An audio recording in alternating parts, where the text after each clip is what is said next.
Comenzamos el bloque informativo en Extra News.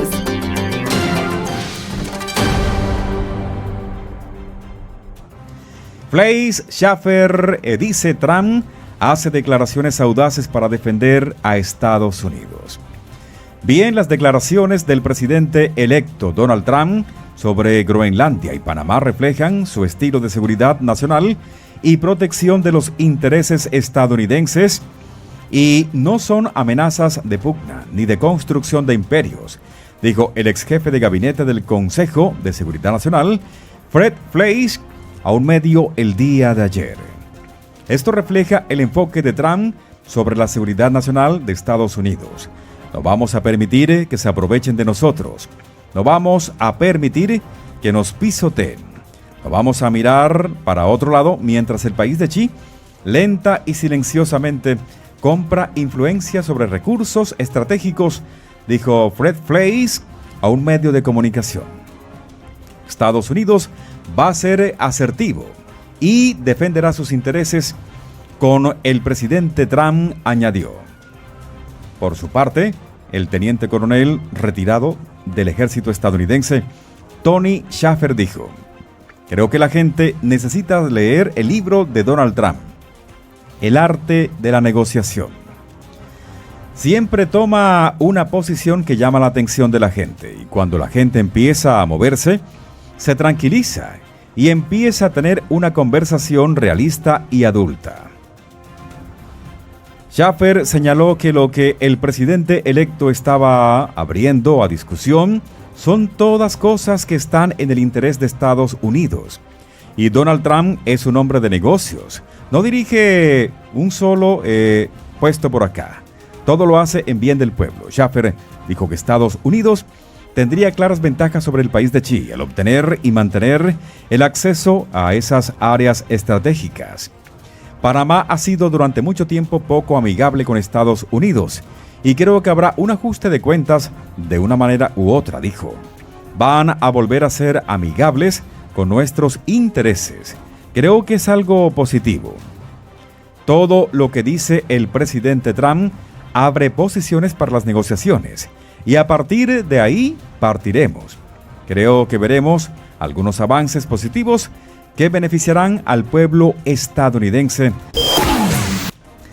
El patrimonio neto de Donald Trump aumentó $3.600 millones este año.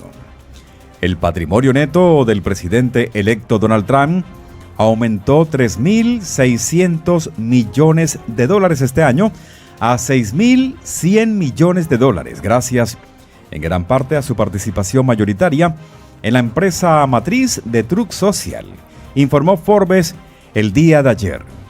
La participación del 60% de Trump en las fluctuantes acciones de Truck Social lo convierte en el mayor accionista y constituye más de la mitad de su patrimonio neto. También posee rascacielos, casas, hoteles y campos de golf por valor de $1.100 millones en todo el mundo, así como un negocio de licencias y vende diversos productos. Trump ganó más dinero como presidente en funciones que cualquier presidente anterior, informó Forbes, ya que sus diversos negocios generaron unos 2.400 millones en ingresos y aproximadamente $550.000 millones en ganancias entre 2017 y el año 2020. El comité de campaña de Trump recaudó unos $388 millones entre enero del 2023 y octubre del 2024, mientras que los comités de acción política afiliados a Trump recaudaron $1.100 millones. Trump no gastó dinero propio en la campaña, aunque varias de sus empresas fueron contratadas por la campaña. Trump debe más de $1.500 millones en pasivos, incluidos préstamos sobre más de 10 propiedades, según Forbes. Durante su anterior mandato en la Casa Blanca, el patrimonio neto de Trump había alcanzado los $4.000 millones, pero a principios de este año se situaba en unos $2.500 millones. Sin embargo, el patrimonio neto de Trump aumentó a $6.400 millones un día después de que la empresa matriz de Truck Social saliera a la bolsa en marzo de este año e incluso alcanzó a $7.000 millones, mientras continuaba el entusiasmo por la empresa. El valor de las acciones resultó ser bastante volátil, ya que al mes siguiente el patrimonio neto de Trump alcanzó uno de los puntos más bajos del año, $3.670 millones, cuando el precio de las acciones tocó fondo. Pero las acciones de la empresa matriz de Truck Social se recuperaron a lo largo del año junto con su patrimonio neto, incluso. When you and I were boys back in the Midwest, Right. governments, federal, state, and local, were only taking about 15 cents out of every dollar earned.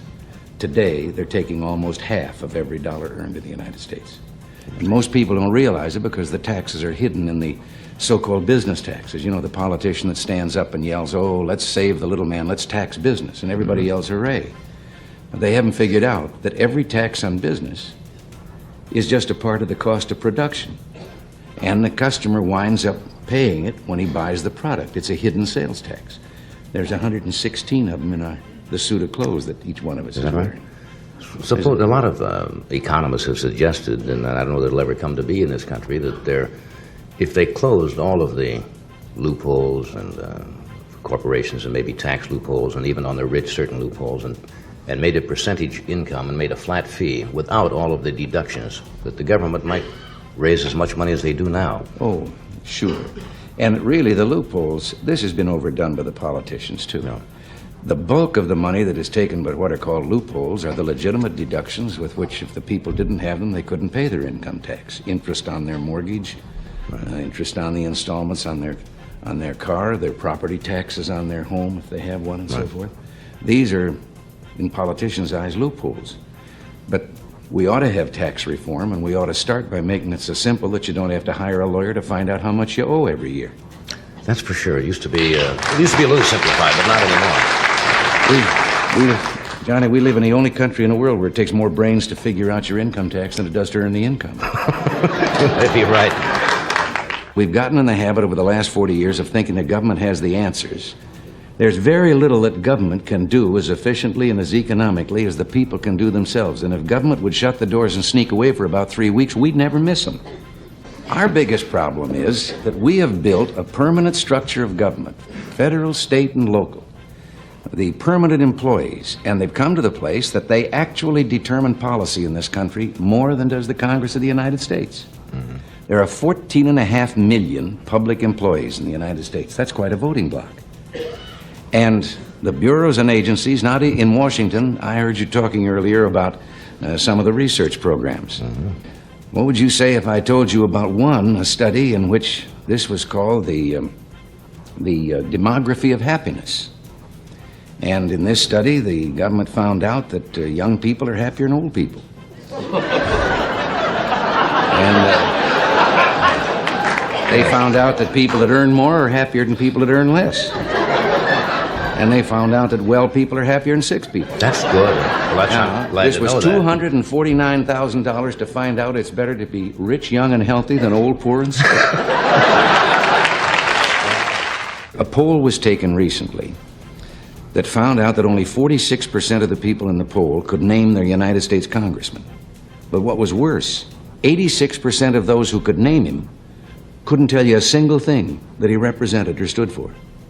They just knew that he represented the state. But he was a congressman, but what's he doing while he's up there? And the same is true at the local levels of government and all the rest. But so you're saying people really have to take an active interest, and you have to have citizen action groups locally and let them know. Concerned See, the special citizens interest groups. Now, the special interest groups aren't, as everyone thought, big, powerful business interests or something that are going to persuade government to do things. As a matter of fact, I don't know anyone with less influence today in government than business. They're just a convenient whipping boy. But it's the groups that have got a particular axe to grind. You can't have a power plant because it might interfere with the seagulls. Now, I think I'm an environmentalist. And I do not agree with those people way over on the edge who pave the whole country over in the name of progress. But also, I don't like those on the other extreme that won't let you build a house unless it looks like a bird's nest. Someplace in the middle, we got to allow people our ecology too. Right. Well, this kind of group, and they want their particular program. Hundreds of dollars have been added to the cost of an automobile, putting gadgets on it to clear up the air. We're the only country in the world that set out to do it that way. When budget deficits are what's causing inflation, I don't see that there's any room to be on either side of that argument. Yeah, I think the answer to curing inflation is a balanced budget. Now, how do you do that? I mean, how do you balance the budget? Well, balancing the budget is like protecting You don't your spend more than you take in, right? Yeah, it's like protecting your virtue. You have to learn to say no.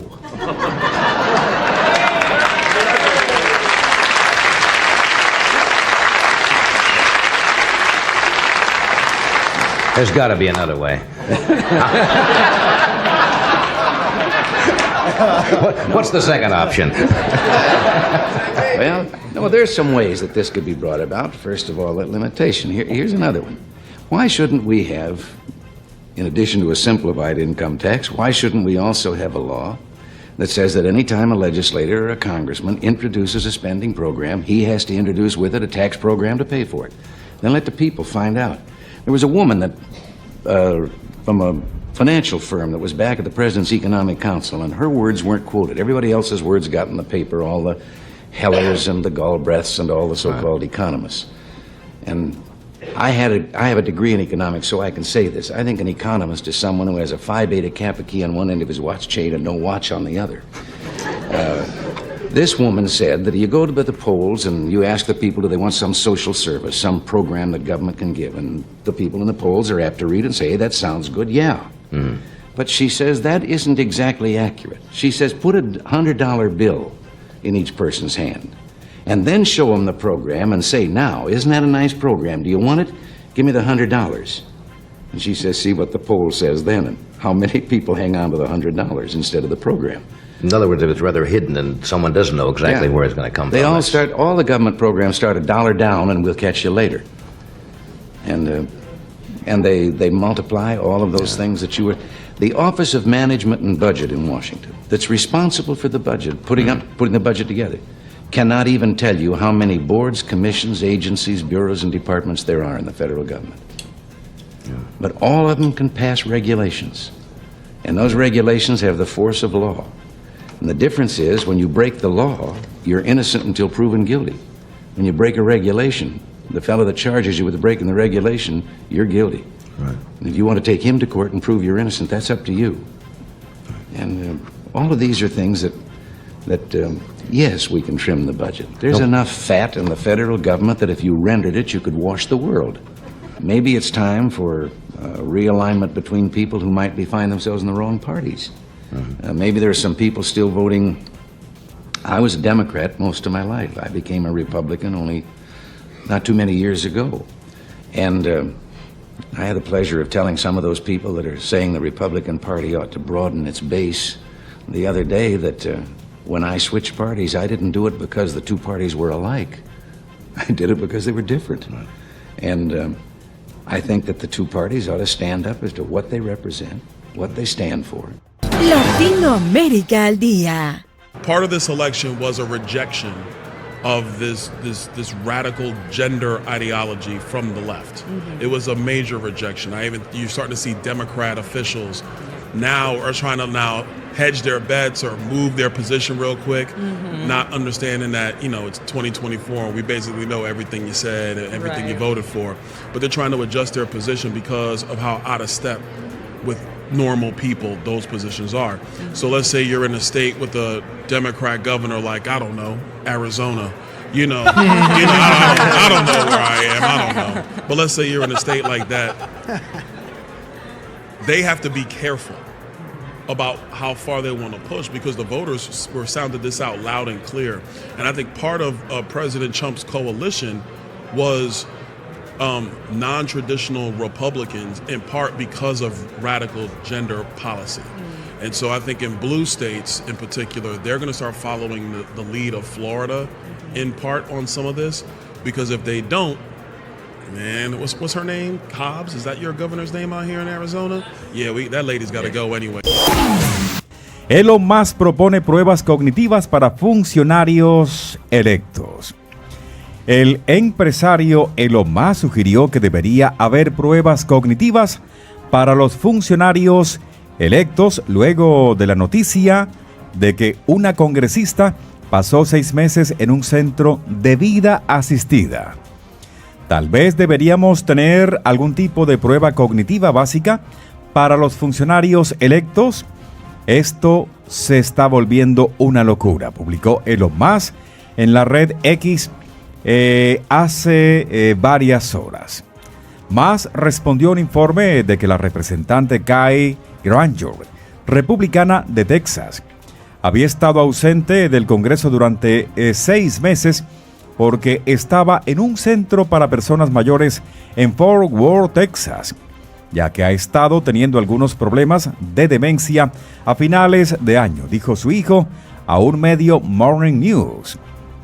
Granger, de 81 años, regresó a Washington el mes pasado después de haber emitido su último voto el 24 de julio. Como muchos de mis familiares, amigos y colegas saben, he estado enfrentando algunos desafíos de salud imprevistos durante este año que ya pasa, dijo Granger en una declaración desde su oficina. Según el medio, Granger, que ha estado en el Congreso desde el año de 1997, anunció el año pasado que no se postularía a la reelección después de 14 mandatos. Servir a mi comunidad ha sido el mayor honor y siempre he luchado por mejorar las vidas de mis electores, dijo en una declaración en ese momento. Granger, quien fue la primera mujer republicana elegida para el Congreso por Texas, renunció a la presidencia del poderoso Comité de Asignaciones de la Cámara de Representantes el mes de abril. A pesar de que los republicanos tienen una mayoría muy estrecha, hoy se marca la finalización en la Cámara de Representantes del segundo acuerdo de gasto este mes que prioriza la seguridad de nuestra nación y representa el primer recorte general al gasto no relacionado con la defensa y los veteranos en casi una década. Musk no es la única figura pública que pide pruebas cognitivas para los funcionarios electos. La ex embajadora de Estados Unidos ante las Naciones Unidas y gobernadora de Carolina del Sur, Nikki Haley, durante su fallida campaña presidencial, pidió que se realicen pruebas de competencia mental. Muy pronto, vuelve a escuchar las noticias más relevantes en este canal de noticias.